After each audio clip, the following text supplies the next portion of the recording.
আসসালামু আলাইকুম প্রিয় ভিউয়ার্স, আশা করি সকলে ভালো আছেন। বন্ধুরা, আপনারা সবাই জানেন যে বর্তমান বিশ্ব একটি সংকটময় একটি পরিস্থিতির মধ্যে দিয়ে যাচ্ছে। ইরান, ইসরায়েল ও আমেরিকার মধ্যে চলমান যে সংঘাত এবং যুদ্ধ পরিস্থিতি, সেই যুদ্ধ পরিস্থিতির কারণে কিন্তু আন্তর্জাতিক অর্থনীতি ও বিশ্ব রাজনীতি এক গভীর সংকটের মধ্যে দিয়ে যাচ্ছে এবং ধারণা করা হচ্ছে যে এই সংকট আরও গভীর থেকে গভীর হবে।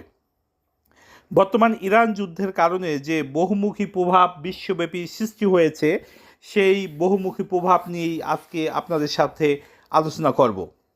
তো প্রথম যে বিষয়টি সবার আগে চলে এসেছে আমাদের সামনে, সেটি হলো জ্বালানির বাজার এবং অর্থনৈতিক বিপর্যয়।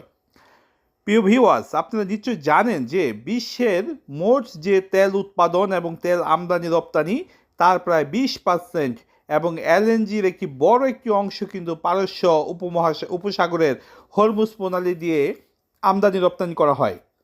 এই যুদ্ধের কারণে মূলত এই হরমুজ প্রণালীটা বন্ধ হয়ে গেছে এবং মধ্যপ্রাচ্য জুড়ে একটা অশান্তি, অস্থিতিশীল একটা পরিবেশ সৃষ্টি হয়েছে।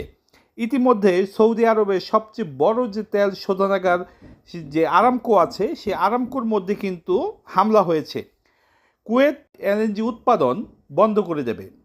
এই যে এলএনজি উৎপাদন বন্ধ এবং সৌদি আরব সহ বিভিন্ন দেশ যে মধ্যপ্রাচ্যে তেল উৎপাদন এবং তেল রপ্তানি বন্ধ করে দিচ্ছে, একই সাথে ইরান হরমুজ প্রণালীকে একেবারে টোটাল স্টপ করে দিয়েছে। সেই কারণে মূলত বিশ্ববাজারে তেলের দাম হু হু করে বাড়বে এবং যেটি অলরেডি বাড়া শুরু হয়ে গেছে। যেই তেল প্রথমত ছিল ব্যারেল প্রতি ছিল $70, সেই তেল কিন্তু এখন $80 থেকে $82 ছুঁয়েছে এবং ধারণা করা হচ্ছে যে এই তেল ব্যারেল প্রতি $100কেও ছাড়িয়ে যাবে। অর্থাৎ ভবিষ্যতে বিশ্বের জন্য একটি কঠিন পরিস্থিতি অপেক্ষা করছে বলে ধারণা করা হচ্ছে।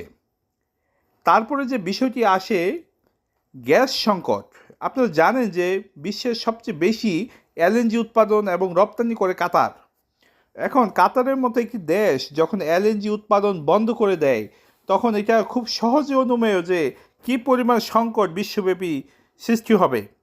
আপনারা জানেন যে এই যে মধ্যপ্রাচ্যের যে গ্যাস এলএনজি, সেই এলএনজি দিয়ে কিন্তু পুরো ইউরোপ ঠান্ডা কাটিয়ে গরম থাকে। এখন ঠান্ডার দিনে কিন্তু এই গ্যাসের চাহিদা আরও অনেক বেশি হয়ে যায়। এখন যদি এই কাতারের এই গ্যাস উৎপাদন বন্ধ থাকে দীর্ঘমেয়াদে এবং ইরান যুদ্ধ যদি চলতে থাকে, তাহলে কিন্তু গ্যাস সংকট চরম আকারে ধারণ করবে এবং ইউরোপের জন্যই এটি মূলত বেশি সমস্যার সৃষ্টি করবে। আর সবচেয়ে গুরুত্বপূর্ণ যে বিষয়টি, যেটি সারা বিশ্বে প্রভাব ফেলবে, সেটি হলো মুদ্রাস্ফীতি। যেহেতু তেল একটি পলিসি পণ্য বা তেলের দামের উপর নির্ভর করে অন্যান্য খরচের দাম নির্ধারণ করা হয়, তো সেই কারণে বিশ্ব পরিবহন ব্যবস্থার কিন্তু খরচ বাড়বে এবং এই পরিবহন ব্যবস্থার যে খরচ, সেইটা বাড়লে কিন্তু অন্যান্য সকল পণ্যের দাম কিন্তু অটোমেটিক্যালি বেড়ে যাবে। এই গেল হলো অর্থনৈতিক বিষয়গুলো। এখন আসি ভূ রাজনৈতিক এবং আঞ্চলিক যে অস্থিতিশীলতার সৃষ্টি হচ্ছে সে বিষয়টা নিয়ে। আপনারা জানেন যে ইরানের যে ধর্মীয় নেতা আয়াতুল্লাহ আলী খামেনি, এই আয়াতুল্লাহ খামেনির মৃত্যুর কারণে কিন্তু ইরানের অভ্যন্তরীণ রাজনীতিতে একটা চরম অস্থিতিশীলতা এবং ক্ষমতা শূন্যতার সৃষ্টি হয়েছে। এটা কিন্তু দীর্ঘমেয়াদে মধ্যপ্রাচ্যের একটি ঘোরতর সংকটের সৃষ্টি করবে বলে ধারণা করা হয়। একই সাথে লেবাননে আবার হিজবুল্লাহ এবং ইয়েমেনের হুতি বিদ্রোহী যারা আছে, তারা কিন্তু ইসরায়েলের বিপক্ষে অবস্থান করা দুইটা গোষ্ঠী। তো এই দুই গোষ্ঠী অর্থাৎ হিজবুল্লাহ এবং হুতি বিদ্রোহীরা, তারা কিন্তু মুহুর্মুহু আক্রমণ করতেছে ইসরায়েলের ওপর। তো ইসরায়েলের এই প্রক্সি যুদ্ধ সামাল দেওয়াটা কিন্তু কঠিন হয়ে দাঁড়াবে।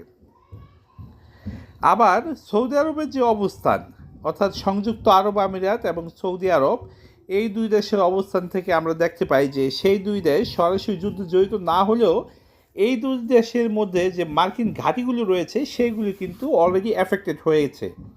সেই কারণে সৌদি আরব এবং সংযুক্ত আরব আমিরাত, তারাও কিন্তু যুদ্ধে জড়িয়ে পড়ার সম্ভাবনা রয়েছে।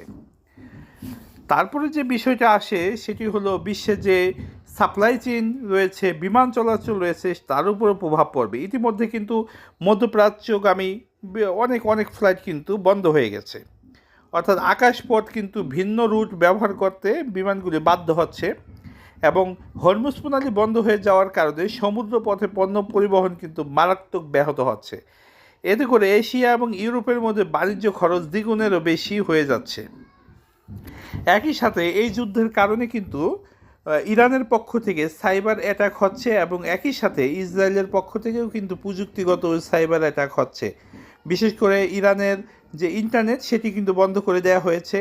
আবার ইরান এবং তার যে মিত্রপক্ষ যারা আছে তারা কিন্তু সবাই মিলে এই ইসরায়েলের যে বিভিন্ন স্থাপনা আছে, পশ্চিমা যে বিদ্যুৎ কেন্দ্রগুলো আছে, স্বাস্থ্যসেবা আছে, আর্থিক প্রতিষ্ঠান আছে, যেমন অ্যামাজনের বিভিন্ন ডেটা সেন্টার, সেগুলির উপরে কিন্তু হামলা হচ্ছে। অর্থাৎ এই হামলাটা একটা কমপ্লেক্স একটা পজিশনে রয়েছে। তো যতদিন না পর্যন্ত এই যুদ্ধ কোনো ভালো একটা অবস্থানে আসে, অর্থাৎ সমাপ্তির দিকে আসে, ততদিন পর্যন্ত বিশ্ব অর্থনীতি এবং বিশ্ব রাজনীতিকে খুবই একটা টালমাটাল একটা পরিস্থিতির মধ্যে দিয়ে যেতে হবে। তো বন্ধুরা, পরবর্তী কোনো আপডেট নিয়ে আবার কথা হবে। সে পর্যন্ত ভালো থাকবেন সবাই। আসসালামু আলাইকুম।